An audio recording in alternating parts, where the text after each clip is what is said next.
I never imagined that putting up holiday decorations would be the thing that finally stood up to the neighborhood bully. But life has a funny way of surprising you. Let me tell you about the time Evelyn Hart, better known around Maplewood Gardens as the Queen of Complaints, picked a fight with the wrong neighbor. I had moved into Maplewood Gardens about 2 years ago. The houses were neat, the lawns always trimmed, and the location was perfect. During the house tour, the realtor casually mentioned there was an HOA but assured me they were fair and easy to work with. That was my first mistake, believing it. The HOA wasn't fair at all.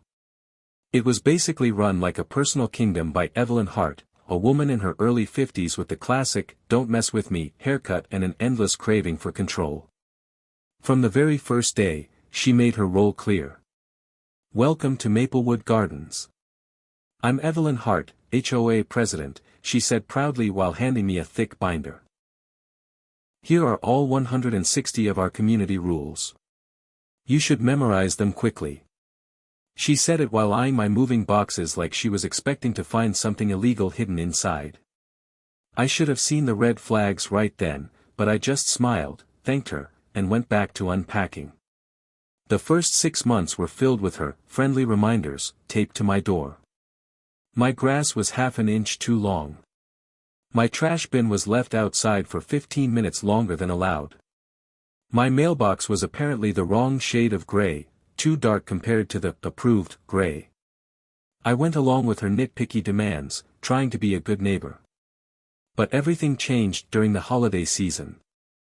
I've always loved decorating for Christmas, not in a crazy, over-the-top way, just some string lights along the roof, a couple of glowing reindeer in the yard, and a simple wreath on the front door. I even double-checked the HOA rules first. They clearly said decorations were allowed from November 25th until January 6th. The day after I set everything up, Evelyn showed up at my doorstep, clipboard in hand and a permanent scowl on her face. "Your lights are over the approved wattage limit by 30 watts, she snapped. "And that inflatable snowman is taller than our maximum height. Both need to go, or you'll be fined." I was stunned. Nowhere in the guidelines had I seen anything about wattage or decoration height. When I politely pointed this out, she crossed her arms and said, "The board approved these new rules just last week. Maybe if you bothered to attend meetings, you'd know." I stayed calm and asked, "Could you share the updated rules and the meeting notes where they were approved?" Her face twitched for just a moment before she replied, "The secretary will email them to you.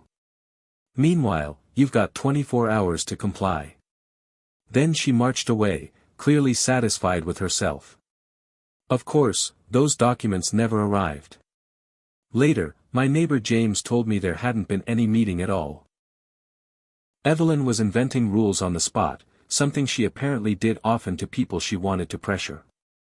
He advised me to start keeping records of everything, which turned out to be some of the best advice I ever got.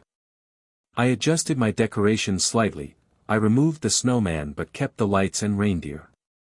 The next morning, I found a $100 fine taped to my door for non-compliance with HOA decoration policy. That's when I realized this wasn't just petty control anymore, it was turning into something much bigger. The fines were starting to get expensive, so I decided to confront the issue directly at the next HOA meeting. The meeting was held in Evelyn's spotless, showroom-style living room, where a dozen neighbors sat stiffly on identical beige chairs. When I tried to bring up my concerns during the open forum, Evelyn immediately cut me off. "The board has already made a decision on this," she snapped. "If you want to appeal, you'll need to fill out Form H-92 and pay the $200 appeal fee." A few board members shifted uncomfortably in their seats, but no one dared to challenge her. That night, I started digging deeper. What I found shocked me. Evelyn had been running the HOA like her own little empire for years. According to the bylaws, elections were supposed to be held every year, but there hadn't been one in 4 years. Financial reports were supposed to be shared every quarter, but none had been distributed in well over a year. And the worst part? HOA fees had quietly gone up nearly 30% in just 2 years, with zero explanation of where the money was going. I started gathering proof and quietly talking with other homeowners.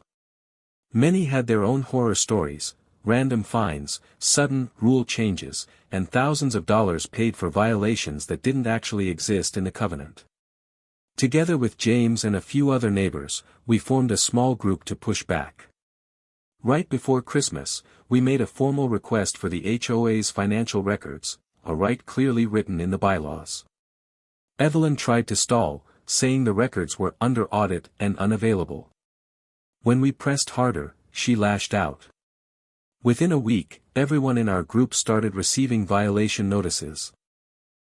My second fine accused me of unauthorized gatherings harmful to community harmony.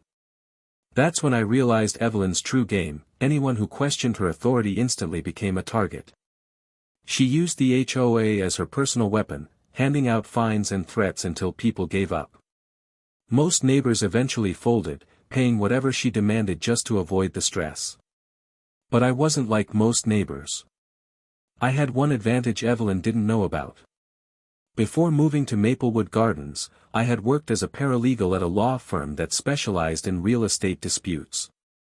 I knew the exact limits of HOA authority, and Evelyn was crossing them repeatedly. So, I started documenting everything, every notice, every conversation, every visit.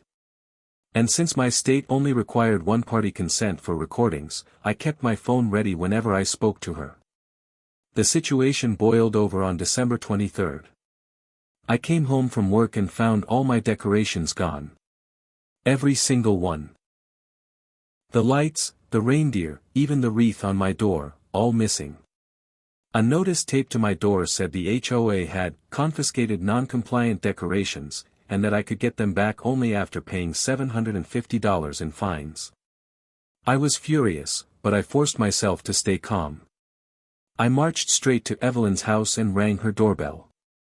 She opened the door with a smug grin. "Oh, I knew you'd be here. Ready to pay your fines?" she asked. I kept my voice steady. "Where are my decorations?" "They're in my garage," she said casually. "But if your balance isn't cleared by January 1st, they'll be thrown out." That's when I noticed something behind her. Through the doorway, sitting proudly in her living room, was one of my reindeer decorations. "That's mine," I said firmly. "Return it immediately." Her smile faded as she replied, "Not anymore. It's HOA property now, taken according to Section 12, Paragraph 4 of our guidelines." I pulled out my phone, hit record, and said, "So you're admitting you took my property?" Evelyn had slammed the door in my face, refusing to return my property. I immediately called the non-emergency police line to report the theft. The officer who came was sympathetic but explained that since she had acted under her HOA authority, it might be considered a civil matter. His advice? Speak with an attorney. The very next day, I did just that. The attorney was very interested in my case, especially after I showed him the pile of documentation my neighbors and I had collected. But the real kicker was something Evelyn didn't know: my ordinary Christmas lights weren't ordinary at all. They doubled as a security system with built-in cameras.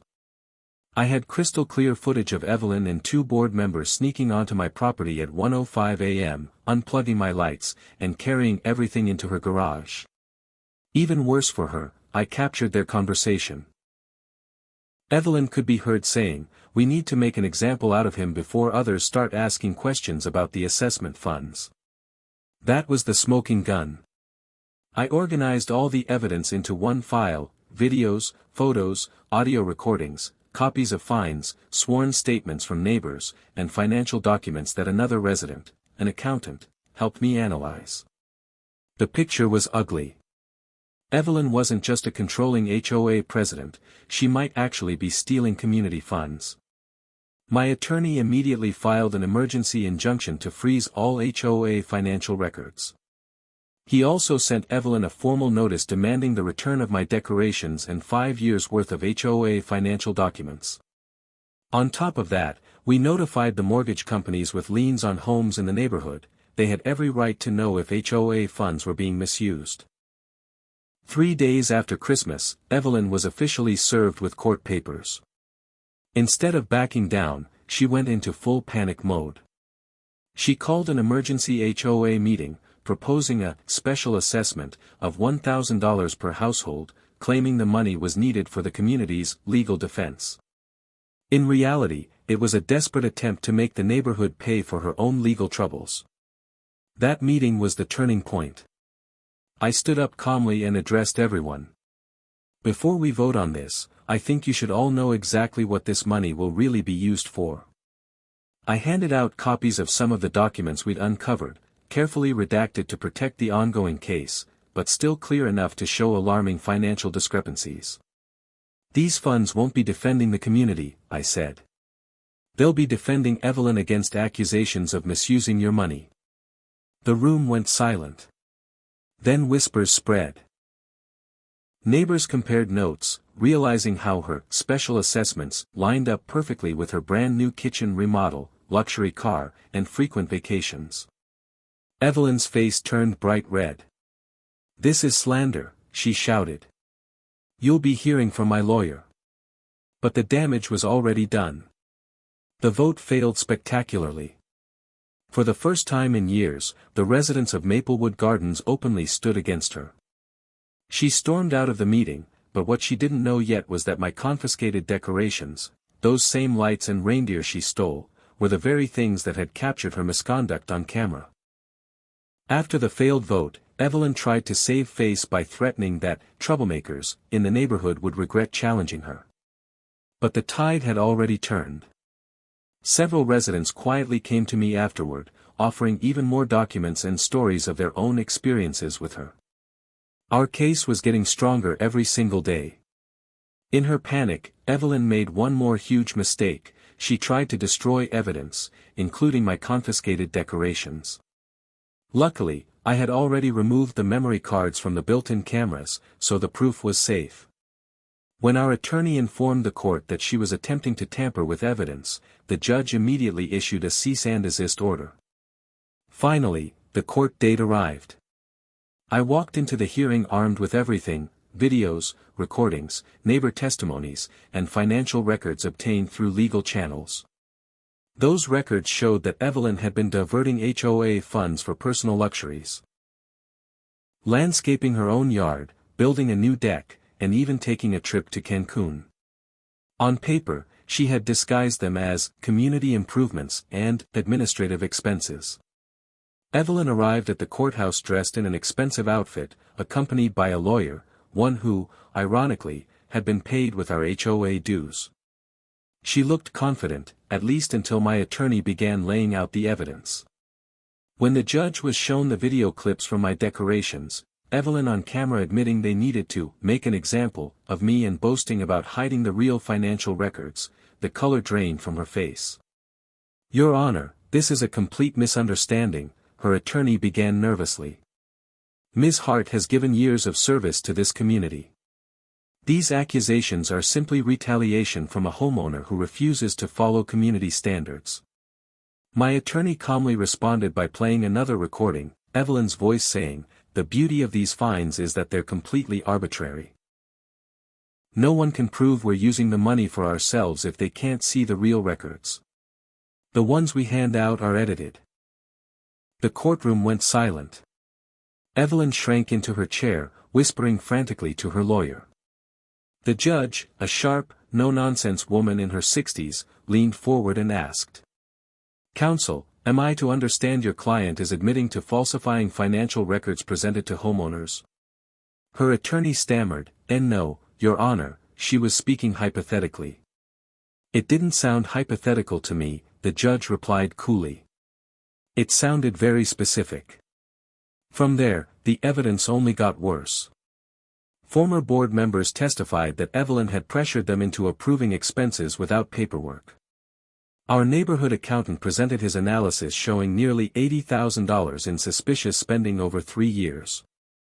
With every piece of evidence, Evelyn's expression shifted from arrogance to panic.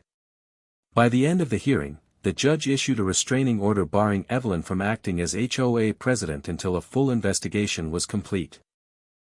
She froze all HOA accounts and ordered her to return every piece of property she had confiscated. But the most satisfying moment came when the judge spoke the words everyone in that room had been waiting to hear. "Ms. Hart, this court finds sufficient evidence to refer your case to the district attorney's office for potential criminal charges, including theft, embezzlement, and falsification of financial records." Evelyn's perfectly polished expression crumbled as the bailiff handed her the order. "This is ridiculous," she shouted. "I've only ever tried to maintain community standards. You'll all regret this." The judge raised an eyebrow. "Ms. Hart, I suggest you stop making threats in my courtroom. You're already in serious legal trouble." Evelyn collapsed into her chair, mascara streaking down her face, as the full weight of her downfall finally hit her.